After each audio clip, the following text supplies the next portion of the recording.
माजलगावमध्ये परत एक लव्ह जिहादाचं प्रकरण घडलं।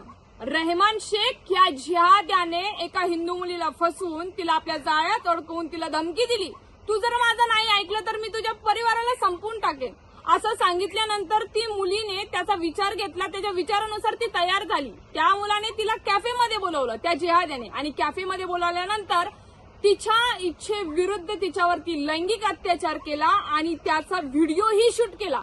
काही हिंदुत्ववादी कार्यकर्त्यांना तिथे माहिती मिळाल्यानंतर त्याने त्या जिहाद्याला पोलीस स्टेशनला जमा केलं, आणि पोलीस स्टेशनला जमा केल्यानंतर त्याच्या मोबाईलमध्ये जो बायोडाटा मिळाला त्याच्यामध्ये तो एका हिंदू मुलीला परेशान करत नव्हता, तर त्याने अशा 30 मुलीला त्याच्या जाळ्यात अडकवलं होतं।